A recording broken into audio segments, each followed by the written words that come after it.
Crosstown Shootout is on Saturday. One of the biggest rivalries, if not the biggest rivalry in the state of Ohio and the city of Cincinnati for sure. Xavier taking on Cincinnati in this game at Fifth Third Arena. We got Vlad here, who's a Xavier fan. We got Zach here, who is a UC fan. Both huge fans, really good fans. Guys, tell me, Vlad, you'll go first as a Xavier fan, maybe coming in as the underdog here. You guys have kind of dominated this game for a little while. What are you looking for this year? And tell us a little bit about this team and how they might fare in the Crosstown Shootout. Yeah, I mean, I think it's fair to say they were also underdogs last year. Like, it just took a disastrous game from UC for them to lose. I guess that's the same this year. Xavier has a lot more talent than they did last year, so I do think like Xavier still has a good shot at winning. I still lean UC this year. This is the best UC team in a pretty long time, but I guess it all depends on Xavier's offense making shots. That's kind of their go-getter, so we'll see what happens. Yeah, I mean, my opinion on this game is I kind of like throw out everything that has happened or like how good teams are, how bad the teams are. It really doesn't matter. It's like 40 minutes of war on a basketball court. So like none of it, like nothing ever stays true to like how good the teams are. You know, I always joke with Vlog, like some random dude on Xavier drops 30 every year that you've never heard of. And then they're averaging like 4 points a game. They drop 30 and then they just disappear again after that. It happens to them every single year. You know, shout out Jack Nungy. And now I know Trayvon Blewett was like good, but he would always make some ridiculous ass shots. Like McKnight last year was like kind of cracked. I went like 5 for 6 from 3. I felt like I don't even know. So that always seems to happen. But no, it's just like I think you said it well, JC. But like, in my opinion, might be a little biased. It's very subjective matter because it depends on what you define as the best. But my opinion is the best rivalry in college basketball and really in college sports in general. I'll give maybe Michigan, Ohio State football, but in college basketball, there are no two teams that hate each other more than UC and Xavier. Not to mention there's like 2 miles between the two schools. It's not like, you know, I don't want to hear the Duke Carolina stuff.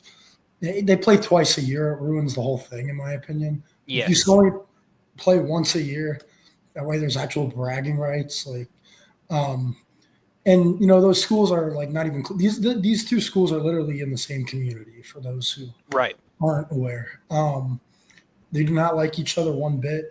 Only other one I'll listen to is Kentucky Louisville. But yeah, I think UC Xavier is the best rivalry in college basketball.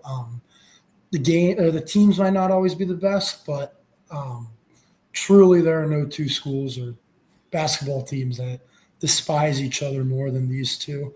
And yeah, Vlad said it that Xavier's kind of owned the rivalry lately, partially due to your friend of mine, John Brannon, kind of tanking the program, but that's neither here nor there. But yeah, no. And Xavier's had some good squads, but UC is the better team probably going into it. Xavier has a lot of talent, but hasn't looked too great so far. I know they had a really good game tonight against, I don't know who they play. Morgan State. Yeah. So, but they did look better. But they've almost lost a few. Like they've come really close to losing a few like bad bye games so far, and obviously had that bad loss to Michigan. But yeah, I mean, I kind of just throw everything out the window at this game. It's always a dogfight, bloodbath, like whatever you want to call it. It'll be close. But yeah, I have to imagine the thing that does matter in this game though is the home court advantage. It kind of is always played to the favor of the home team, especially when they're both good teams. The only really times I've felt like I've seen in my time. I've seen teams win on the road in this game, or is when the one team is like that much better. Even then, it's a close game. Like the last game at UC, I think Xavier was a 3 seed that year. Went down to the wire against the not very good UC team. So I don't know what to expect. I definitely lean UC. They're the better team, but it's tough to predict them to win in this rivalry just because they like always break our hearts in this game. So we'll see what happens. But yeah. Yeah, I think your language that you used there was spot on, especially the word break your hearts. This game is one of the most heated rivalries in sports, really. Like you said, it goes way under the radar in college basketball. If there are any college basketball heads out there or analysts, I'm sure you guys talk about this in your college basketball club, but I feel as if people outside of Cincinnati don't know that this rivalry is really big. Like, if you were to ask them the biggest rivalry in college basketball, sure, they would all say either Duke, Carolina, or Kentucky, Louisville. Cincinnati and Xavier probably wouldn't cross their minds. But like you said, these communities are really close. A lot of history, especially, I'm not sure what year that was where they fought on the court. 13 years ago today. 13 years ago today. Wow, that's crazy. And like you said, Zach, legends are made in this game. Even if you don't have a good game for the rest of the year, you perform well in the shootout, you kind of have it made here in Cincinnati. And I just want to give shout out to Cincinnatians, really passionate about sports, especially the professional teams, of course, but also the college teams. I feel as if that shouldn't go under the radar here. Now, like you said, you kind of throw out everything, but both these teams have had their, successes and, failures throughout the year. Both of them, Xavier 7-2, likely about to be 8-2 after tonight. No offense to the Bears there, but and UC is 8-1, coming off a tough loss to Villanova in the challenge. Vlad, what do you expect to see from your Xavier team? Who stood out to you, and who do you think is going to make an impact in this game? Well, I think what you can expect out of Zach Freemantle and Ryan Conwell. Those have been their two dudes this year. Zach Freemantle has been plagued with injury his entire collegiate basketball career. And so far this year, honestly, it looks like he hasn't missed a beat at all. So that's a good sign to see. And then Ryan Conwell, you kind of know what you're going to get. It's going to be anywhere from 15 to 20-ish points. Good shooter. Will make a lot of threes. I guess the biggest thing for me is kind of that third person who's going to perform well or take a leap in this game. So I'm watching Davion McKnight, the point guard, watching Dante Maddox, and I'm watching Marcus Foster. Those three have had their ups and downs all year. They've had good games. They've had bad games. So we'll see what happens with those three. But if even one of them has a really good game, you could see it being at least a really close game, if not a win. Zach, how about your team? Who are you looking out for in this game specifically? Who do you think is going to make a difference? Yeah, I mean, I think it's going to be a somewhat high-ish scoring game. I know Xavier kind of struggles on the defensive end. Obviously, UC is a pretty strong defensive team. I think they're at least top 15 in the country in Ken Palm defensive efficiency. On the offensive end, though, I think what you saw against Villanova, I don't think they'll play that poorly. I mean, that was probably the worst they could have possibly played, and we still had a chance to pull it out towards the end. Credit to Villanova, they threw out some different zones, and Eric Dixon was outstanding, both on the offensive and defensive end. And, they just weren't able to really adapt. And I think in games like that, what I'd like to see from this team as they move forward is somebody who can, when you're struggling offensively, when you're not hitting those open looks, who can step up and, get to the bucket or get to the free throw line, who can, really, collapse the defense, just create something when there's nothing going on. I think I look to maybe Jizzle James to do a little bit more. Hopefully they don't need to. Hopefully they aren't struggling offensively and they don't need to really be pressing, in late shot clock situations. But if they get to that, I think Jizzle James is obviously he's the guy who's going to have the ball in his hands the majority of the time when he's on the floor. So him being able to create, he does that a lot. He's going to have to play well. As Vlad said, Fremantle is kind of one of their. He's back after a year out. And what I've watched of Xavier, they cannot stop big men from scoring. I don't know, correct me if I'm wrong, Vlad, but their interior defense feels like a disaster whenever I watch them. Would you agree? Yeah, it's just pretty questionable. I honestly will give credit to Fremantle. He actually has looked pretty good defensively. Okay. But the loss of Lassina Traore before the season really messed them up. So there's been times where like Jerome Hunter's played the 5. It's just kind of questionable. Yeah, and honestly, I think in this matchup, they're going to have to hit threes. And obviously, Simas Lukosius is one of the better three-point shooters in America, over 50% from outside the arc. Got other – actually, Day Thomas, their kind of six-man backup point guard, has been a lot better shooting the ball this year, which has been a positive development. I think he's shooting 47% from three, which is huge. So he's been a lot better, especially when he's playing off the ball a little bit. So guys like that to hit threes. And then, interior-wise, I think Xavier struggles a little bit front court depth-wise. So if you can get a guy like Fremantle in the foul trouble, and even if he's on the floor, if he's the only guy that can really defend inside, I don't know, Hughley, what is that his name? The Oklahoma transfer. I know he's a big guy, but I don't know. I kind of look for like guys like Dylan Mitchell, Aziz Bandago on, not posting up, but on lob opportunities, Arrington Page, guys like that to have big nights inside offensively. They don't have to play a perfect game, but they need to make shots. And they definitely need to control the glass, which I think they should do and probably will do, especially on the offensive end. Having Dan Skilling's back certainly helps that. It's arguably like the best offensive rebounding guard in at least the Big 12 that I've seen. It's insane how athletic he is at his position. So you can tell like he makes a difference being out there. So they got to control the glass, make some threes. Try to get Fremantle in the foul trouble. I think that's a big part.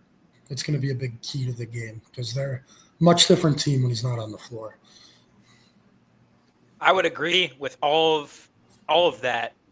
Just want to point out a few guys that maybe you mentioned a little bit that I think could have big impacts in this game. It's interesting. One of the reasons why I like this game so much is because even in the era of the transfer portal where there are guys coming in and out, I feel as if both these fan bases are always supportive, and both of them are actually decently intact from their previous teams. I know Xavier's got a few transfers that have made an impact, but I'm sure Sean Miller will get them ready for this game. I'm sure they'll recognize the importance of it. And for UC, one of the reasons why I really liked this team coming into the year was how much continuity they had. Skillings is, I think, the best player on the floor in this game. He's a guy who I thought would break out this year. Unfortunately, had that injury, so that might slow him a little bit. Hopefully, he's not on a pitch count or anything, minute restriction. But I could see, him trying to shake off that rust. For UC, Lukosius, we'll talk about him when we do this tier list video.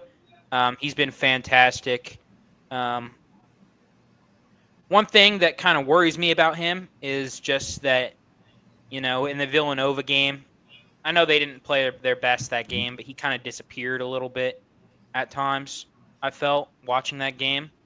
And then for Xavier, Ryan Conwell, transfer from Indiana State. Really good. Can knock down threes. And then another guy that I'm looking at is Dante Maddox. He was a transfer from Toledo. Was projected to be a high minute, high role player on this team. Coming out of the portal, he's one of the more sought after guys. But hasn't really carved out that much of a role. Only playing 14 minutes a game and averaging 4.7 points. But I know he has the talent to shoot the ball, and I would be curious if he can knock down some threes. And I think the battle between Fremantle and Dylan Mitchell inside, or Fremantle and Bandego, if Bandego plays on him a little bit, will be a key to this game. Because Fremantle, one of the oldest players in college basketball, he's been around since 2019 in the Xavier program. He knows what this game means, and he's going to fight pretty hard. So I think we've said everything we need to say about this game, kind of giving it a little preview. Let's see the line here from our friends and fans, maybe. Probably not, but ESPN, worldwide leader in sports. I don't think they released the line until the day before. Oh, they don't. Okay, that's good. I can give you the KenPom projection. Yeah, wasn't it 10? It has UC 76, Xavier 67. So UC by 9. Okay. It's a little hot. So do you agree with that, Zach, or what would your prediction be for this game? I honestly think it'll be a little more high scoring than that, if anything. I think. Well, I guess another. Well, I'll do the prediction first, but I mean, 9 just feels like a lot in this game. I don't know. I mean, UC has to win this game. I think we're kind of getting fed up with losing this game every year, and West knows it, and I hope the team knows it. So I think they'll win. I think I don't know about 9. It'll be in the ballpark. I think of 6 to 8, maybe. I'm not sure it comes down the final shot. Very well could, but I think it'll be a close game throughout. I'll go prediction-wise. Let's go UC 81, Xavier 74. Go UC by 7. Okay. Also, one more thing that I kind of want to mention briefly is something I'm interested in seeing. I don't know what they're going to do, but UC has played very deep rotations this year. They played a lot of guys. And I wonder if that kind of shrinks a little bit, this being a bigger game, obviously a rivalry game. If they blow them out, then that might not be the case. But if it's a close game, I wonder, do they find a rotation, a lineup, or guys that they want to stick with more so than they have been? Because they've really been getting 10, 11 guys in there nightly. And it's not a common thing that happens as you get later on in the season. So I wonder at what point does West start shrinking the rotation, and is that on Saturday? I'm sure he'll go with the flow of the game, but I don't know, just something to look out for. Yeah. What was your prediction? As much as I want to put my bias first, I'm not going to. I think UC just has to win this, like Zach said. From whatever it is, fan base, team, coach being fed up with losing, I think this is as must win gets, at least for the sake of this rivalry and these two teams. So I'll take UC. Say UC 79, Xavier 73. Okay, I think this prediction is good. I think this game is going to be close. I could see, obviously Xavier. Every rivalry game pretty much is close. But a statistic that I want to draw you to, found this site. Zach, you probably know of it. evanmia.com. It's a great site. Yeah. Fantastic site. And it's kind of crazy. I would not have predicted this, but in the top 10 players section, obviously you got like Janai Broom, Cam Jones at the top. Dylan Mitchell, number 5, and Jizzle James, number 10. That's 2 top 10 players in the country, according to Evan Mia. Yeah. And neither of them are their leading scorer either. Yeah. So I have to go that. In addition with the fact that they haven't won it in a while, and it's even in a rivalry, it's tough to beat teams over and over and over again. Gonna go with UC, home court advantage as well. I'm gonna go with 76-72 Bearcats. So to all my Xavier fans, to all my UC fans, good luck, and we'll see you to recap this game. Hopefully, no fights.